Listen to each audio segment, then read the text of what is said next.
जोहार, नमस्कार। वेब समाचार में आपका स्वागत है। मैं हूँ काजल मेहता।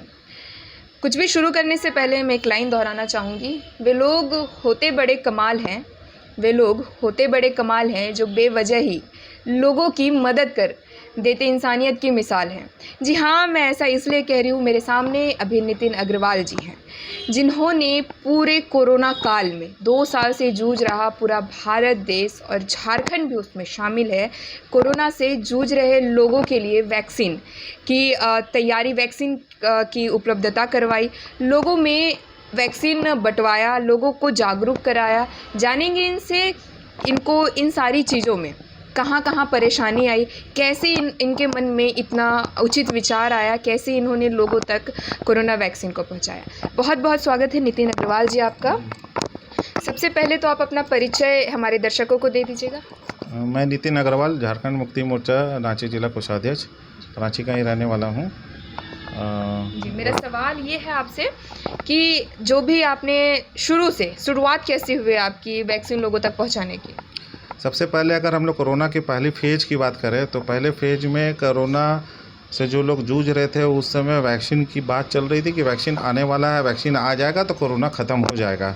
जब फर्स्ट फेज 2020 में आया था, उस समय माननीय हमारे झारखंड के मुख्यमंत्री साहब ने जो कोरोना में मुसीबत आई थी, उस समय खिचड़ी का सबसे पहले बना के बंटवाने का, गरीबों तक पहुंचाने का, आश्रम तक पहुंचाने का उपाय किया था। तो उसमें भी हम लोगों ने ये कार्यक्रम को ऑनलाइन करके ही काम किया था और प्रतिदिन लगभग 3 से 4 हज़ार लोगों के बीच में खिचड़ी का वितरण होता था।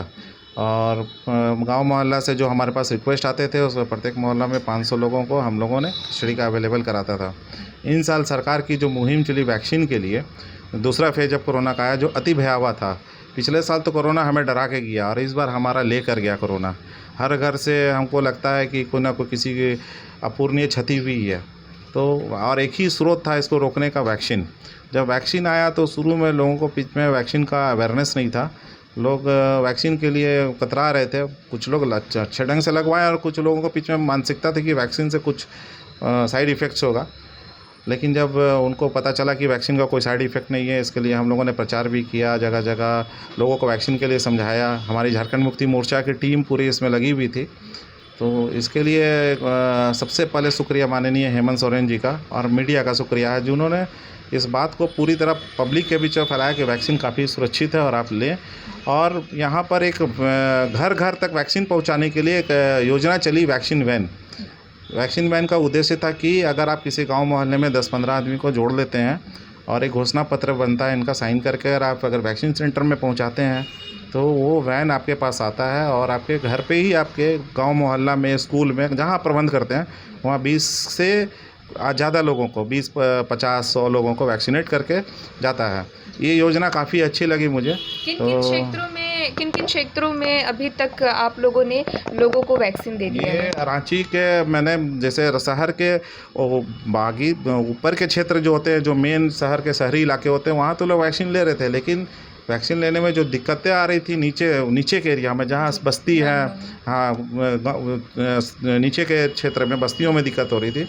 वैसे क्षेत्र में जैसे हमारा पिस्का मोड़ में देवी मंडप है, रातू रोड में मधुकम का नीचे का सारा एरिया हो गया, लोअर बाज़ार में मैंने दिया है, फिर लोहरा कोचा में वैक्सीन, लोहरा कोचा प्लाजा सिनेमा के पास हुआ, दुर्गा मंदिर मेन रोड में हुआ है, और चूटिया में हुआ है, धुरवा में हुआ है।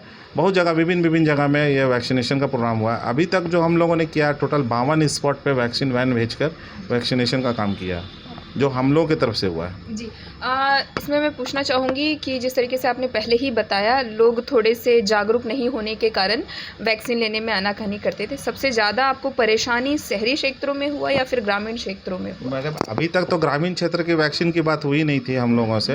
हम लोग जो डाउन एरिया में, वहाँ जो वैक्सीन की सबसे ज़्यादा परेशानी आ रही थी वो था मोबाइल से लॉगिंग करना, स्लॉट बुक करना। किसी को स्लॉट नहीं मिल रहा था, लोग जा के वापस आ रहे थे। इवन शुरू में हम लोगों को ही परेशानी हुई, दूर जगह जाना पड़ता था, 20 किलोमीटर 25 किलोमीटर सेंटर मिल रहा था। रांची में 5 सेंटर मिला था शुरू में, काफ़ी भीड़ होता था।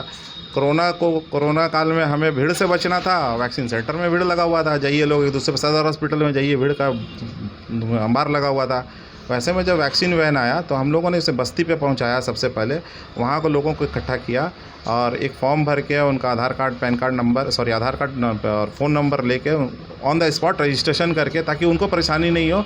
और वैसे लोग भी जिनके पास एंड्रॉयड मोबाइल नहीं था, किसी और के मोबाइल से या अपने मोबाइल से उनका रजिस्ट्रेशन करके उनको वैक्सीन दिलवाया। नितिन जी, जैसा कि आपने कोरोना के दूसरे लहर में बहुत लोगों की सहायता की, अब आ रहा है तीसरा लहर। ये तीसरा फेज़ जो है, पता मालूम हो रहा है कि बच्चों के लिए ज़्यादा भयावह है। अब इस तीसरे लहर में आप लोगों का किसी तरीके का कोई तैयारी? मतलब ऐसा है कि तीसरे लहर का जो तैयारी है, अभी 18 से ऊपर का वैक्सीन तो फ्री हो गया है। 18 पहले से 45 से ऊपर वैक्सीन दिया जा रहा था, उसके बिलो फिर 18 से, उसके बाद बिलो 18 तक हुआ। अभी जो तीसरे लहर की वैक्सीन, चूँकि इंडिया और इंटरनेशनल लेवल पे वैक्सीन की तैयारी नहीं हुई है अभी तक मेरे ख्याल से, या उस पर ट्रायल्स चल रहे हैं अभी तक। तो जब ये ट्रायल्स कंप्लीट हो जाए तो हम चाहते हैं कि 12 से 18 जो सुनने में आ रहा है बच्चों का वैक्सीन 12 से 18 ये जल्द से जल्द मिले, और हम लोग भी इसको प्रचार प्रसार करें, ताकि जो सबसे ज़्यादा अहम चीज़ अभी स्कूल बनता है। 1.5 साल 2 साल हो गया लगभग, धीरे धीरे सारी संस्थाएँ खुल रही हैं, लेकिन अभी तक स्कूल नहीं खुला है। हम लोग भी चाहते हैं बच्चों का स्कूल खुले, बच्चे पूरी पिछले वार की तरह से स्कूल जाना शुरू करें, अपने नॉर्मल रूटीन में आ जाए सारा कुछ। तो इसके लिए बच्चों का वैक्सीन होना ज़रूरी है, तो चाहते हैं कि जल्द से जल्द मिल जाए हम लोग को वैक्सीन। बहुत बहुत धन्यवाद नितिन अग्रवाल जी। जिस तरीके से नितिन अग्रवाल जी ने पूरे कोरोना के दूसरे लहर में लोगों तक सहायता पहुंचाई वैक्सीन दिला करके, और तीसरे लहर की भी इनके पास तैयारी है। जैसे ही कोरोना की तीसरे लहर की वैक्सीन आ जाएगी, जैसे ही इन लोगों तक पहुंच जाएगी, ये फिर से लोगों के सामने नए अवतार में होंगे। तो ऐसे सज्जन पुरुषों का हम तहे दिल से धन्यवाद करते हैं। बाकी इस तरह की खबरों को देखने के लिए जुड़े रहिए वेब समाचार के साथ। मैं काजल, नमस्कार।